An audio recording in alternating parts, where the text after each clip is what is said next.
ನಮಸ್ಕಾರ. ನನ್ನ ಹೆಸರು ರಾಘವೇಂದ್ರ ಅಂತ. ನಾನು ಪ್ರಸ್ತುತ ಬೆಂಗಳೂರು ದಕ್ಷಿಣ ಜಿಲ್ಲೆ ರಾಮನಗರ ತಾಲೂಕು ಬಿಡದಿ ಹೋಬಳಿನಲ್ಲಿ ಗ್ರಾಮ ಆಡಳಿತಾಧಿಕಾರಿಯಾಗಿ ಕೆಲಸ ನಿರ್ವಹಿಸ್ತಾ ಇದ್ದೇನೆ. ನಾನು ಲಾಸ್ಟ್ ಬ್ಯಾಚ್ ಅಂದರೆ 2024-25 ಬ್ಯಾಚಲ್ಲಿ VO ಆಗಿ ಅಪಾಯಿಂಟ್ ಆದೆ. ನಾನು ಅಪಾಯಿಂಟ್ ಆಗೋದಕ್ಕೆ ಮುಖ್ಯ ಕಾರಣ ಏನಪ್ಪ ಅಂತಂದರೆ ಶ್ರೀನಿವಾಸ್ ಸರ್ ಅವರ ಮಾರ್ಗದರ್ಶನ. ಅದೇ one of the big foundation ಅಂತ ಅನ್ಬೋದು. ಅವ್ರ ಮಾರ್ಗದರ್ಶನದಿಂದ ನಾವು ಇವತ್ತು VO ಆಗಿ ಕಾರ್ಯನಿರ್ವಹಿಸ್ತಾ ಇದ್ದೀವಿ.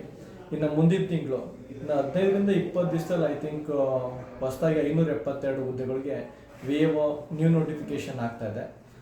ಯಾರ್ಯಾರೆಲ್ಲ VO ಆಗಿ ಆಯ್ಕೆ ಆಗಬೇಕು ಅಂದ್ಕೊಂಡಿದ್ದೀರಾ, ಯಾರೆಲ್ಲ ಕನಸುಗಳನ್ನ ಕಟ್ಕೊಂಡಿದ್ದೀರಾ, ಅವರೆಲ್ಲರೂ ಕೂಡ ಶ್ರೀನಿವಾಸ್ ಸರ್ ಅವರ ಮಾರ್ಗದರ್ಶನವನ್ನು ಪಡೆದ್ರೆ ಖಂಡಿತ ನಿಮಗೆ ಸಕ್ಸಸ್ ಸಿಗುತ್ತೆ ಅಂತ ಹೇಳೋದಕ್ಕೆ ಇಷ್ಟಪಡ್ತಾ ಇದ್ದೀನಿ. ಶ್ರೀನಿವಾಸ್ ಸರ್ ಅವರ ನೇತೃತ್ವದಲ್ಲಿ ತರಗತಿಗಳು ಮುಂದಿನ ತಿಂಗಳು ಪ್ರಾರಂಭ ಆಗ್ತದೆ. ಆದ್ದರಿಂದ ನೀವೆಲ್ಲರೂ ಕೂಡ ಅವರ ಮಾರ್ಗದರ್ಶನವನ್ನು ಪಡೆದುಕೊಂಡು ಮುಂದೆ ನೀವು ಕೂಡ VOಗಳಾಗಿ ಆಯ್ಕೆಯಾಗಿ ಅಂತ ನಾನು ಈ ಮೂಲಕ ಆಶಿಸ್ತಾ ಇದ್ದೀನಿ. ಎಲ್ರಿಗೂ ನಮಸ್ಕಾರ.